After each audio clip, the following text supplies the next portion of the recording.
South Africa చేతిలో ఓటమి తర్వాత భారత్ జట్టు పుంజుకుంది. నిన్న జింబాబ్వే జట్టుపై భారీ స్కోర్ చేసింది. 72 పరుగుల తేడాతో ఘన విజయం సాధించింది. ఇక అసలు కథ ముందుంది. మార్చి 1 ఆదివారం ఈడెన్ గార్డెన్స్ లో వెస్టిండీస్ తో భారత్ తలపడనుంది. ఈ మ్యాచ్ ఇరు జట్లకు వర్చువల్ క్వార్టర్ ఫైనల్ లాంటిదే. గెలిచిన జట్టే సెమీస్ కు దూసుకెళ్తుంది. జింబాబ్వేపై భారత్ విజయం తర్వాత గ్రూప్ 1 నుంచి సౌత్ ఆఫ్రికా ఇప్పటికే సెమీఫైనల్ టికెట్ దక్కించుకుంది. జింబాబ్వే మాత్రం ఇంటికి పయనమైంది. అందువల్ల భారత్ వెస్టిండీస్ పోరు అసలైన డూ ఆర్ డైగా మారింది. అయితే అభిమానుల్లో మరో టెన్షన్ మొదలైంది.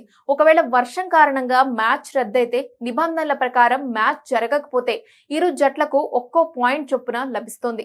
అలా అయితే రెండు జట్లకు 3 పాయింట్లవుతాయి. కానీ ఇక్కడే నెట్ రన్ రేట్ కీలక పాత్ర పోషిస్తుంది.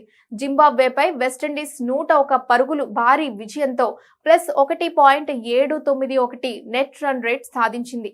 భారత్ నెట్ రన్ రేట్ ప్రస్తుతం -0.100గా ఉంది.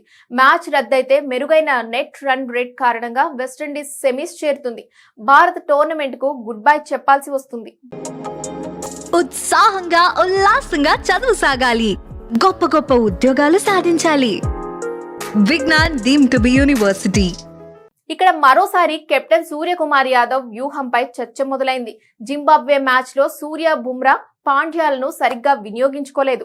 బదులుగా శివం దూబేకు 2 ఓవర్లు ఇచ్చారు. ఆ ఓవర్లలో 46 పరుగులు వచ్చాయి. ఇక్కడే పెద్ద దెబ్బ పడింది. ఒకవేళ భారత్ జింబాబ్వే మ్యాచ్ లో 108 పరుగుల కంటే ఎక్కువ తేడాతో గెలుచుంటే నెట్ రన్ రేట్ వెస్టిండీస్ కంటే మెరుగ్గా ఉండేది. అప్పుడు వర్షం పడినా నిశ్చింతగా ఉండేది. ఇక్కడ కెప్టెన్ చేసిన తప్పుకు మూల్యం తప్పదు. మరోవైపు వాతావరణ శాఖ అంచనాల ప్రకారం కోల్కతాలో ఆదివారం వాతావరణం అనుకూలంగానే ఉండే అవకాశం ఉంది. పగటిపూట ఉష్ణోగ్రత 34 డిగ్రీల వరకు ఉండగా మ్యాచ్ సమయానికి 25 నుంచి 26 డిగ్రీలకు తగ్గుతుంది. సాయంత్రం 7 గంటలకు ప్రారంభమయ్యే ఈ హై వోల్టేజ్ మ్యాచ్ సమయంలో వర్షం అవకాశాలు లేవని చెప్తున్నారు.